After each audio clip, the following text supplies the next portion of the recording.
Hello दोस्तों, स्वागत है आप सभी का एक और वीडियो में। आज हम लोग पॉलिटी का अगला चैप्टर पढ़ने जा रहे हैं जो है संविधान के स्रोत के बारे में है। यानी संविधान का जो मुख्य मुख्य जो मेन मेन कुछ कुछ पॉइंट है जो हम लोग दूसरे देश के संविधान से लिए हैं, यानी सोर्सेस ऑफ इंडियन कॉन्स्टिट्यूशन के बारे में हम लोग पढ़ेंगे।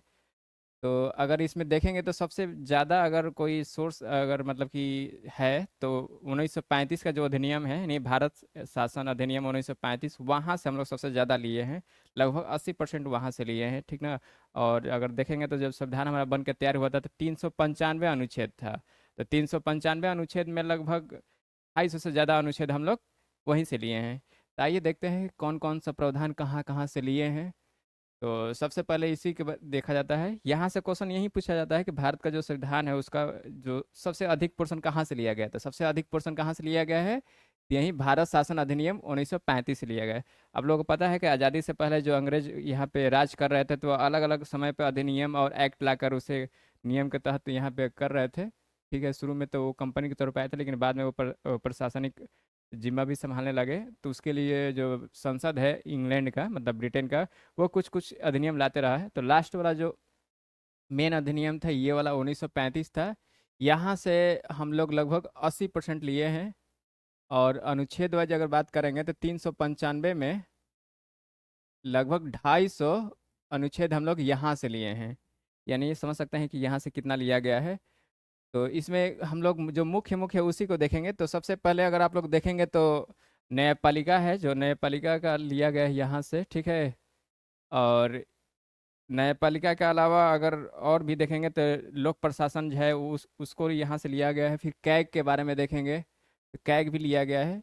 जैसे लोक सेवा आयोग, यानी आप देखेंगे लोक सेवा आयोग मतलब जैसे सेंट्रल लेवल पर यूपीएससी होती है और स्टेट लेवल पर स्टेट पीसीएस होती है। जैसे बिहार का अगर देखेंगे तो बीपीएससी है। फिर यूपी का देखेंगे तो यूपी पीसीएस होता है। ये स्टेट पीसीएस के अंदर आता है ये दोनों, और ये सेंटर पीसीएस मतलब कि यूपीएससी है। ठीक है, तो ये लोक सेवा आयोग का जो प्रावधान है ये भी हम लोग वहीं से लिए हैं। फिर और अगर अगला देखेंगे कैग, आप लोगों को पता है ये कैग जो होता है कंप्ट्रोलर एंड ऑडिटर जनरल होता है। इसका आप देखेंगे तो अनुच्छेद 148 में इसका वर्णन मिलता है। भारतीय संविधान जो है उसका अनुच्छेद जो है 1948। इसका काम ये होता है कि जो हमारा वो कोई भी जो सरकार काम करती है, जो फंड इधर से उधर करती है, जैसे मान लीजिए कुछ वो करना हो, कोई प्रोजेक्ट बन रहा है तो प्रोजेक्ट में कितना पैसा लगना चाहिए कितना नहीं लगना चाहिए, उसका मतलब कि जांच पड़ताल करना इन लोगों का काम होता है। एक तरफ से ये स्क्रूटनी के काम करते हैं ये लोग, ठीक है। फिर अगला पॉइंट देखेंगे तो आपातकाल का प्रबंध, उपबंध भी यहाँ से लिया गया है। यानी आपातकाल जैसे अगर देखेंगे तो भारत में अगर देखेंगे तो सॉरी 352 है। फिर 356 अनुच्छेद और 360, ये जो तीन है इसको आप लोगों को पता है कि ये राष्ट्रीय आपात से रिलेटेड है। यानी जो पूरे भारत या कुछ भारत के पार्ट में जो लगता है, सॉरी राष्ट्रीय होना चाहिए, मतलब कि नेशनल इमरजेंसी के बारे में है ये पूरे देश में एक साथ लग सकती है या किसी पोर्शन में भी लग सकती है, ठीक ना।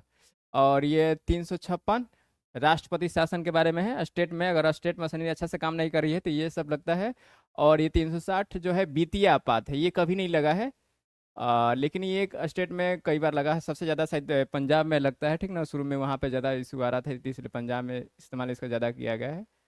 ये इमरजेंसी का ये तीन गो है प्रोविजन है जो अनुच्छेद 352, 356 और 360 में दिया गया है, ठीक है।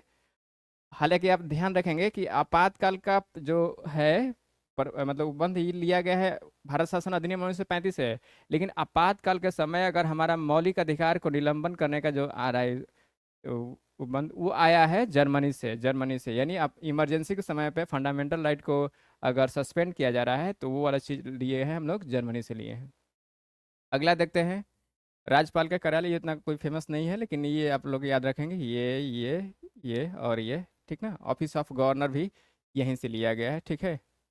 नेक्स्ट देखते हैं हम लोग ब्रिटेन। तो ब्रिटेन से भी हम लोग बहुत सारा कुछ लिए हैं, जैसे संसदीय शासन व्यवस्था है। फिर मंत्रिमंडलीय व्यवस्था है। और जैसे बाई कैमरल, मतलब कि जैसे होता है ना कि लोकसभा होता है और एक राज्यसभा होता है, ये अपर हाउस और लोअर हाउस। ये अपर हाउस होता है और ये लोअर हाउस होता है, ठीक है। तो जो संसद है दो उसमें होगा। ये चीज़ भी हम लोग ब्रिटेन से लिए हैं, तो इसको देखते हैं बारी बारी से क्या क्या लिया गया है। तो सबसे पहले संसदीय शासन व्यवस्था। संसदीय मतलब कि भारत का पता है कि parliamentary form of government government है। इसका मतलब कि यहाँ एक संसद होगी। संसद होगी और संसद के पता है कि तीन हिस्से होते हैं, एक लोकसभा, एक राज्यसभा और एक प्रेसिडेंट होते हैं, ठीक है। यानी राष्ट्रपति खुद ही संसद के भाग होते हैं। आप लोगों को पता है कि कोई भी जैसे बिल बनता है तो क्या होता है, उसका प्रोसेस से होता है कि लोकसभा से उसको पास कराना होता है, राज्यसभा से पास कराना होता है। कुछ बिल होता है कि लोकसभा में पहले लाया जाता है, कुछ बिल राज्यसभा में पहले लाया जाता है, लेकिन जनरली दोनों से सहमति लेना होता है नॉर्मल बिल पे। तो लोकसभा से भी पास कराना है, राज्यसभा से भी पास कराना है। जब पास हो जाएगा तो फिर प्रेसिडेंट का साइन और वो जो मोहर है वो भी लेना होता है, ठीक है। तभी जाके वो बिल क्या होता है, एक्ट का रूप धारण करता है, ठीक है। तो ये ये है संसदीय शासन व्यवस्था। फिर अगला अगर देखेंगे तो संसदीय विशेषाधिकार, यानी जो संसद होते हैं उनका कुछ विशेषाधिकार होता है। चाहे पूरा संसद का भी एक विशेषाधिकार होता है कि कोई भी चीज़, जैसे अगर मान लें बजट तैयार कर रहे हैं तो वित्त मंत्रालय चाहे वो सब चीज़ जो बना रही है, तो बजट में क्या क्या हो सकता है उसको पहले बाहर नहीं बोलेंगे, डायरेक्ट संसद को पहले पता होना चाहिए। इस टाइप की कुछ चीज़ें होती है जो संसदीय विशेषाधिकार के अंदर आता है। अगर इसको देखेंगे तो अनुच्छेद 105 में इसका वर्णन मिलता है, ठीक ना। आर्टिकल 105 में, ठीक है। ये संसदीय विशेषाधिकार है। फिर अगला विधि का शासन, नहीं रूल ऑफ लॉ होना चाहिए, ठीक ना। मैंने कानून का अनुसार शासन होना चाहिए। ऐसा नहीं कि पहले जैसे जैसे चलता था मोनार्की, इस टाइप से कुछ नहीं। विधि का शासन, कानून का शासन है, ठीक है। ये चीज़ कहाँ से ली है, ब्रिटेन से। तो ब्रिटेन से क्या के लिए है, संसदीय शासन व्यवस्था, संसदीय विशेषाधिकार, विधि का शासन, और भी है मंत्रिमंडलीय व्यवस्था है।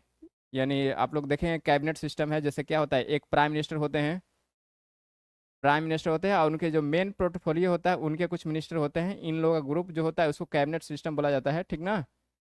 ये क्या होता है कि मंत्रिपरिषद बहुत बड़ा होता है, तो कोई भी मीटिंग होगा तो डायरेक्ट मंत्रिपरिषद एक साथ और हमेशा बार बार मीटिंग करना थोड़ा सा बड़ा लेंदी प्रोसेस हो जाएगा। तो जो मेन मेन होगा, जैसे रेलवे हो गया, रेलवे मंत्रालय हो गया, फिर वित्त मंत्रालय हो गया, फिर रक्षा मंत्रालय हो गया, फिर होम मिनिस्ट्री जिसको गृह मंत्रालय बोलते हैं। तो ऐसा कुछ जो मेजर मेजर होता है, डिफेंस मंत्रालय, ये सबको मिला के एक कैबिनेट सिस्टम होता है। तो वही मंत्रिमंडलीय व्यवस्था होता है। यही लोग डिसाइड करते हैं क्या आगे कानून बनना चाहिए क्या नहीं बनना चाहिए, ठीक है। और फिर उसको लोकसभा राज्यसभा से पास कराना होता है। फिर है एकल नागरिकता। एकल नागरिकता हम लोग ब्रिटेन से लिए हैं। जैसे देखे होंगे अमेरिका में क्या है कि वहाँ एकल नागरिकता नहीं है, वहाँ दोहरी नागरिकता है। वहाँ अगर यूएसए की बात करेंगे तो क्या है, वहाँ पे 50 स्टेट है, ठीक है। तो आपको जिस स्टेट में रह रहे हैं उसका भी लेना पड़ेगा, और एक इसका भी जो ओवरऑल यूएसए है उसका भी लेना पड़ेगा। तो इस तरह से वहाँ दोहरी नागरिकता होती है, ठीक ना। जैसे मान लिया कोई प्रोविजन है वहाँ पे वाशिंगटन डीसी है तो उसका भी एक होगा, और दूसरा जो पूरा यूएसए का होगा कैलिफोर्निया है उसका भी लेना पड़ेगा, और दूसरे जो यूएसए है उसका भी लेना पड़ेगा। यानी एक स्टेट का भी लीजिएगा, ऊपर ओवरऑल एक देश का भी लेना पड़ेगा। लेकिन इंडिया में क्या है, ऐसा नहीं है। आप जैसे बिहार के हैं तो ऐसा नहीं कि आपके पास एक बिहार की नागरिकता होगी और एक इंडिया की नागरिकता, आपके पास सिंगल नागरिकता होगी और सीधे सीधे वो देश की नाम से होगी, ठीक है, कि आप भारत के नागरिक हैं, ठीक है। फिर अगला है विधायी प्रक्रिया है, ठीक है। ये भी हम लोग कहाँ से लिए हैं, ये भी हम लोग लिए हैं ब्रिटेन से लिए हैं। फिर नेक्स्ट देखेंगे बाइकैमरलिज्म। वहीं की दो हाउस होगा, अपर हाउस लोअर हाउस, ये इस तरह से इसको हम लोग बोलेंगे कि बाइकैमरलिज्म है, ठीक है। ये सब चीज़ें हम लोग कहाँ से लिए हैं, ब्रिटेन से लिए हैं। अब नेक्स्ट देखते हैं हम लोग अमेरिका। अमेरिका से बहुत कुछ लिए हैं, जैसे मौलिक अधिकार लिए हैं, मूल अधिकार हैं। फिर राष्ट्रपति उपराष्ट्रपति का पद है, न्यायिक समीक्षा है, न्यायालय की जो स्वतंत्रता है उस सब के बारे में भी हम लोग लिए हैं, ठीक है। इसमें अगर देखते हैं तो मूल अधिकार, मूल अधिकार आप लोगों को पता है कि क्या है, ये भाग 3 में है, संविधान के भाग 3 में। और इसका अनुच्छेद देखेंगे तो 12 से 35 तक है। इसमें पहले 7 था, अब 6 पार्ट में है। जैसे समानता है, स्वतंत्रता है, शोषण के विरुद्ध है, धार्मिक स्वतंत्रता, ये सब चीज़ है मूल अधिकार के अंदर। फिर इसको हम लोग मूल अधिकार के चैप्टर में अच्छा से पढ़ेंगे, ठीक ना। फिर अगला अगर देखेंगे तो न्यायपालिका की स्वतंत्रता। जैसे न्यायपालिका के व्यवस्था हम लोग लिए हैं 1935 का अधिनियम से, ठीक ना। लेकिन न्यायपालिका की स्वतंत्रता हो गई, ये हम लोग लिए हैं यूएसए से। कि आप लोग को पता है कि जैसे ब्रिटेन की न्यायपालिका थोड़ा सा स्ट्रांग नहीं है, अमेरिका की न्यायपालिका बहुत ज़्यादा स्ट्रांग है। ब्रिटेन में क्या होता है कि अगर संसद वहाँ कोई बिल बना दिया तो उसका न्यायपालिका कुछ नहीं कर सकते, ठीक है। लेकिन जैसे न्यायपालिका का स्वतंत्रता जो इंडिया में है उसी तरह से अमेरिका में है। अमेरिका की जो न्यायपालिका है ज़्यादा स्वतंत्र है कंपेयर टू ब्रिटेन। तो हम लोग न्यायपालिका की स्वतंत्रता कहाँ से लिए हैं? अमेरिका से लिए हैं। फिर न्यायिक समीक्षा, जुडिशियल रिव्यू जिसको बोलते हैं। जुडिशियल रिव्यू का मतलब क्या हुआ कि अगर इसका हम लोग देखेंगे कि कौन कौन से आर्टिकल के अंदर आएगा, ये 13 के अंदर भी आ सकता है, फिर 32 के अंदर भी आ सकता है, और 137 के अंदर भी आता है। अलग अलग आर्टिकल से इसको आप रिप्रेजेंट कर सकते हैं। इसका मतलब ये होता है कि अगर आप जैसे न्यायिक समीक्षा का मतलब कि अगर मान लीजिए कोई विधायिका है चाहे कार्यपालिका है, ठीक है, यानी संसद कोई कानून बना दे रही है चाहे कानून बना रही है, अगर वो संविधान के अनुरूप नहीं है तो न्यायालय उसमें हस्तक्षेप कर सकता है। सुप्रीम कोर्ट और हाई कोर्ट आके उसमें कर सकते हैं। प्लस न्यायपालिका अपने जो पुराना जो डिसीजन है उसको भी मतलब रिवर्स कर सकती है, उसको भी चेंज कर सकती है। अगर पहले हाँ बोली होगी तो ना कर सकती है, ना बोली है तो उसको हाँ कर सकती है। तो ये सब होता है न्यायिक समीक्षा के अंदर। मतलब पहले अगर ठीक था, अभी अगर ठीक नहीं है तो उसको हटाया जा सकता है। मतलब कि एक तरह से स्क्रूटनी की जा सकती है न्यायालय के द्वारा, ठीक ना। और ये न्यायिक समीक्षा भी एक बेसिक स्ट्रक्चर जो संविधान है उसके अंदर आता है, यानी इसको हटाया नहीं जा सकता है, इसको बंद नहीं किया जा सकता है ये सिस्टम को। फिर उपराष्ट्रपति का पद, अ, जैसे राष्ट्रपति होते हैं उसी तरह उपराष्ट्रपति होते हैं। तो उपराष्ट्रपति का पद जो है हम लोग अमेरिका से लिए हैं। और पता है जैसे वहाँ प्रेसिडेंट कौन है अभी? बाइडेन है। और वहाँ जो उपराष्ट्रपति है कमला हैरिस है। कमला हैरिस है। और इंडिया में अगर देखेंगे तो अपना जो प्रेसिडेंट है उसी तरह उपराष्ट्रपति है। लेकिन उपराष्ट्रपति जो होते हैं अगर देखेंगे वाइस प्रेसिडेंट, तो ये राज्यसभा के सभापति के तौर पे काम करते हैं, ठीक ना। ये जब तक मान लीजिए कि राष्ट्रपति हैं तब तक से ये सभापति के तौर पे काम करेंगे। जैसे ही राष्ट्रपति का डेथ हो रहा है, चाहे वो किसी काम में बिजी है चाहे बाहर गए हैं, मतलब ऐसा वो राष्ट्रपति के तौर पे उपलब्ध नहीं है, तो वाइस प्रेसिडेंट टेम्पोररी रूप से प्रेसिडेंट की तरह काम करते हैं, ठीक ना, टेम्पोररी रूप में। अगर मान लीजिए कि डेथ हो जाता है प्रेसिडेंट का, तो उस केस में ये मैक्सिमम 6 मंथ तक का कार्य कर सकते हैं। 6 मंथ के अंदर दोबारा चुनाव करना होता है। लेकिन ब्रिटेन सॉरी अमेरिका का ऐसा नहीं है। अगर वहाँ अगर ये राष्ट्रपति बन जाती हैं तो जितना टर्म बचा है बाइडन का उतना इनको ही राष्ट्रपति रहेंगे। फिर जब टर्म खत्म है तभी दोबारा चुनाव होगा। तो ये थोड़ा सा डिफरेंस है। लेकिन उपराष्ट्रपति के पद कहाँ से लिए हम लोग? अमेरिका से लिए हैं। फिर नेक्स्ट है कि सुप्रीम कोर्ट और हाई कोर्ट के जो न्यायाधीश होते हैं, जो सुप्रीम कोर्ट और हाई कोर्ट के न्यायाधीश होते हैं, उन इसका हटाने की जो प्रक्रिया है हम लोग कहाँ से लिए हैं? ये भी हम लोग लिए हैं, ये हम लोग लिए हैं, ये भी अमेरिका से लिए हैं। कि जैसे ये भी एक महाभियोग की तरह होता है। राष्ट्रपति में भी महाभियोग हम लोग अमेरिका से ही लिए हैं। राष्ट्रपति में जो महाभियोग है, जैसे अभी सुने होंगे न्यूज़ में आ रहा है कि ट्रम्प पे बार बार महाभियोग लगाया जा रहा था, तो ये महाभियोग जैसा टर्म तो संविधान में इस्तेमाल नहीं किया गया है, लेकिन जो सुप्रीम कोर्ट और हाई कोर्ट के जो जज हैं उनको हटाने का तरीका हम लोग कहाँ से लिए हैं? वो भी अमेरिका से लिए हैं, ठीक है। महाभियोग जैसा ही हटाया जाता है, लोकसभा राज्यसभा दोनों से पास करना होता है स्पेशल मेजोरिटी से, लेकिन महाभियोग का नाम इस्तेमाल नहीं किया गया है, ठीक है। और राष्ट्रपति पे जो महाभियोग लगाया जाता है वो भी हम लोग कहाँ से लिए हैं? ये भी हम लोग अमेरिका से लिए हैं। यानी एक तरफ से कह सकते हैं सुप्रीम कोर्ट हाई कोर्ट के न्यायाधीश पे महाभियोग और राष्ट्रपति पे महाभियोग। लेकिन ध्यान है कि राष्ट्रपति में महाभियोग का टर्म हम लोग इस्तेमाल करते हैं, यहाँ पे इस्तेमाल नहीं करते हैं, लेकिन तरीका वही है कि दोनों सदन से महाभियोग जैसा ही होता है। फिर प्रस्तावना का विचार आप लोग देखेंगे, जब प्रस्तावना चैप्टर पढ़े होंगे तो उसमें प्रस्तावना का विचार भी हम लोग अमेरिका से लिए हैं। इसका भाषा हम लोग लिए हैं ऑस्ट्रेलिया से, लेकिन विचार कहाँ से लिए हैं? अमेरिका से लिए हैं। तो ये सब टर्म है अमेरिका से हम लोग लिए हैं। अब नेक्स्ट है आयरलैंड से। आयरलैंड से जैसे पता है आप लोगों को कि हम लोग क्या कर लिए हैं? आयरलैंड से लिए हम राज्य के नीति निर्देशक तत्व, जो डीपीएसपी के नाम से जाना जाता है। आप लोग पढ़ते होंगे इसको डीपीएसपी के नाम से। ये भाग 4 में है, यानी पार्ट 4 में, और ये अनुच्छेद 36 से 51 के बीच में है, ठीक है। तो राज्य के नीति निर्देशक तत्व तो कहाँ से लिए हैं? आयरलैंड से। इसमें बताया जाता है, अगर इसको देखेंगे तो 3 भाग में इसको पढ़ा जाता है। एक गांधीवादी है, फिर समाजवादी है, फिर लिबरल मतलब उदारवादी जो है। ये इस तरह से करके देखते हैं। इसमें देखेंगे कि आर्टिकल जैसे 44 है, इसमें क्या है कि समान नागरिक संहिता है। फिर 40 देखेंगे ग्राम पंचायत के बारे में है। फिर वो पर्यावरण से रिलेटेड है, फिर अंतर्राष्ट्रीय शांति से रिलेटेड है। ये सब राज्य का नीति निर्देशक तत्व है। इसका मतलब ये हो कि राज्य को संविधान या इस माध्यम से निर्देश देता है कि आपको ये सब काम करना है। हालांकि ये अगर काम नहीं करेगी तो ऐसा नहीं कि इसके लिए हम लोग न्यायालय में जा सकते हैं। मतलब न्यायालय में नहीं जाना है, मतलब काम को कराने के लिए जबरदस्ती आप कोर्ट में नहीं जा सकते हैं। राज्य के पास जब संसाधन होगा, यानी राज्य मतलब देश या जो भी सरकार है उनके पास संसाधन होगा तो वो काम करेगी, ठीक ना। इसका डिटेल से हम लोग इसके चैप्टर में पढ़ेंगे, ठीक ना। बस आप लोग इतना याद रखिए कि राज्य के नीति निर्देशक तत्व हम लोग आयरलैंड से लिए हैं, और ये संविधान के 4th पार्ट में है, और 36 से 51 आर्टिकल है इसमें दिया गया है।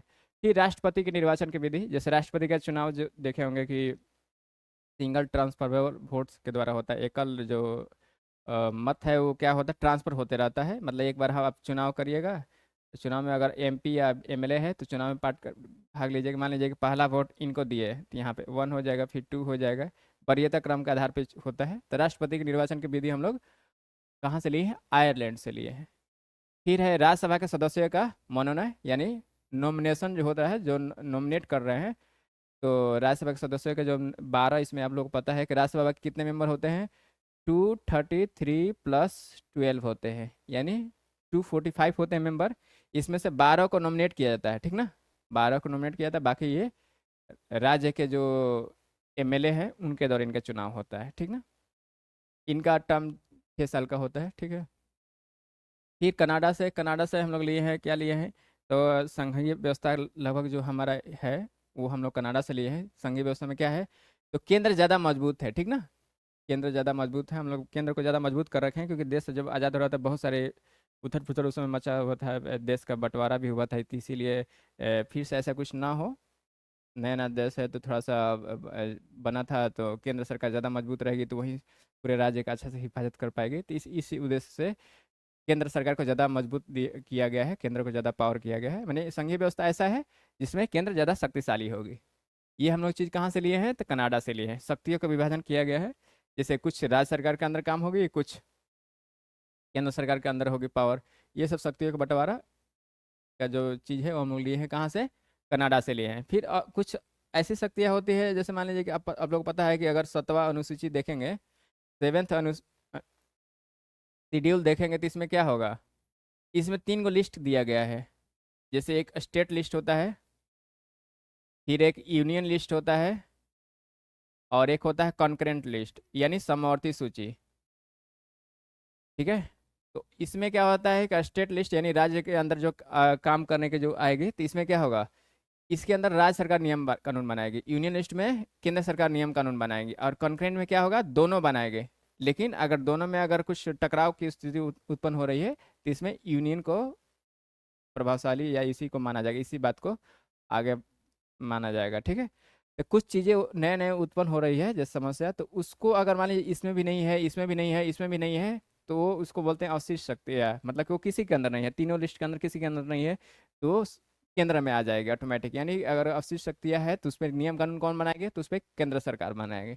इस बात को ध्यान रखेंगे। जैसे मान लीजिए कि नया नया टर्म आ रहा है, एआई से रिलेटेड है, चाहे साइबर सिक्योरिटी, ऐसे बहुत कुछ चीज़ होंगे, तो ये चीज़ इसमें आ जाएगी।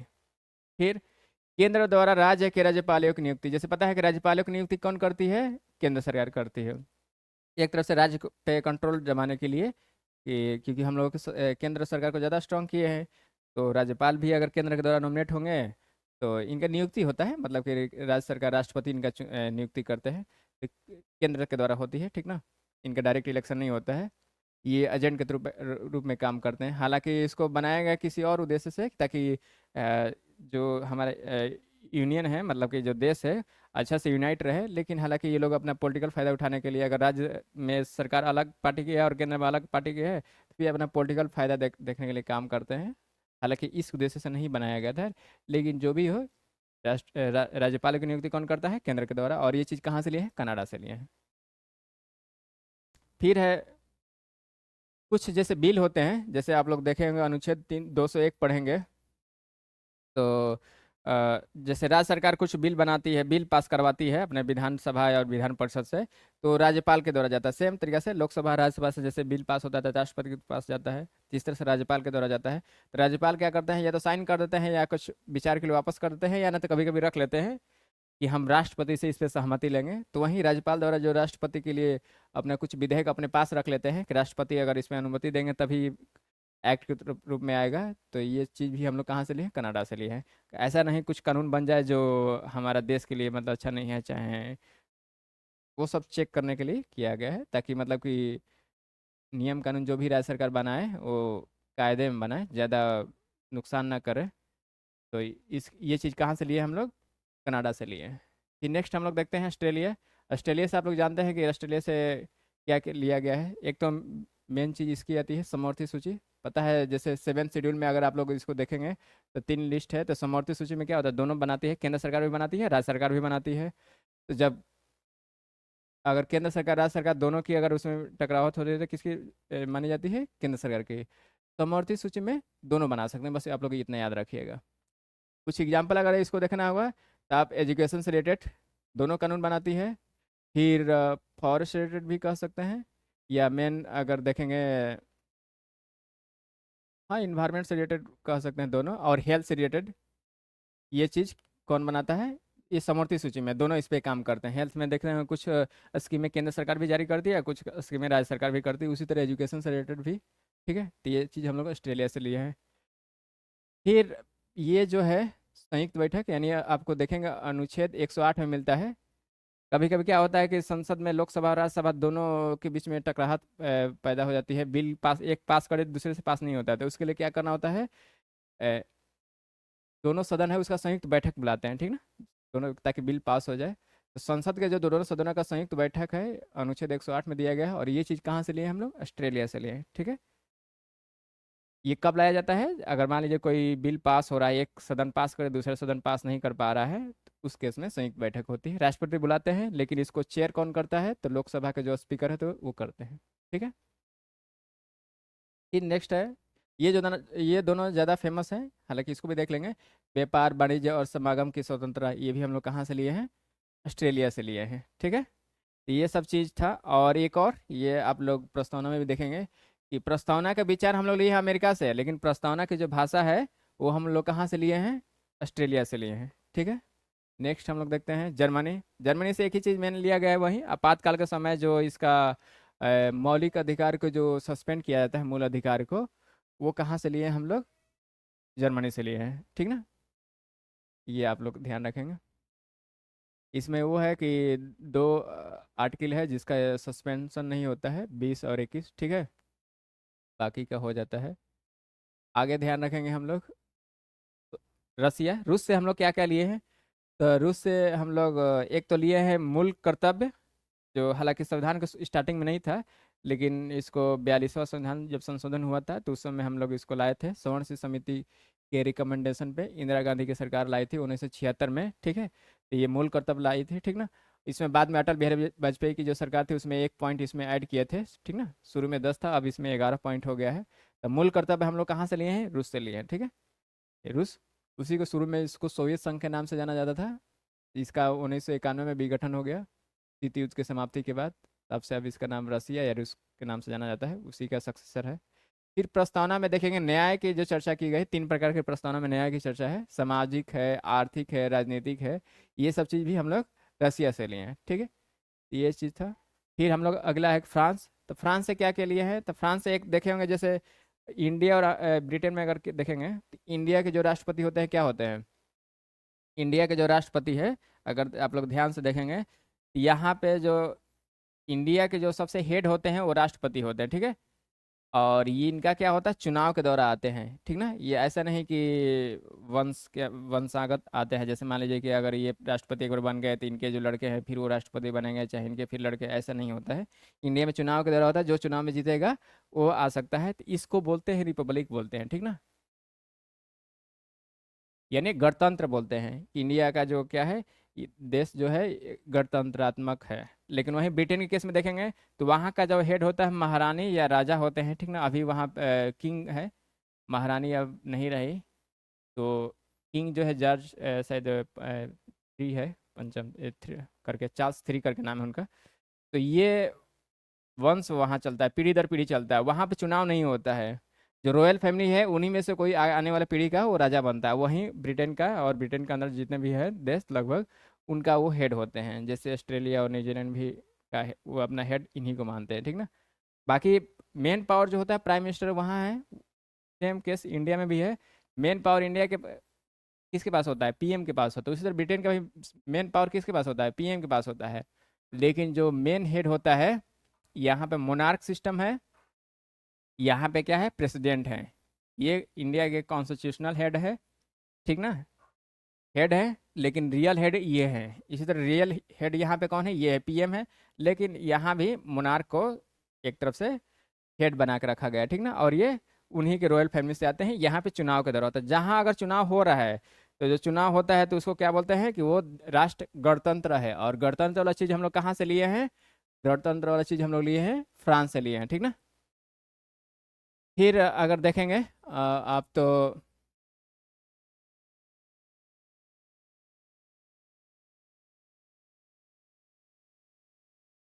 प्रस्तावना में अगर देखेंगे, स्वतंत्रता है, समानता है और बंधुत्व है। जब फ्रांस की क्रांति चल रही थी तो वहां से तीन चीजें निकली, और तीन चीजें लगभग दुनिया का हर कोने में फैली, ठीक ना? स्वतंत्रता यानी लोगों को स्वतंत्र रहने का अधिकार है।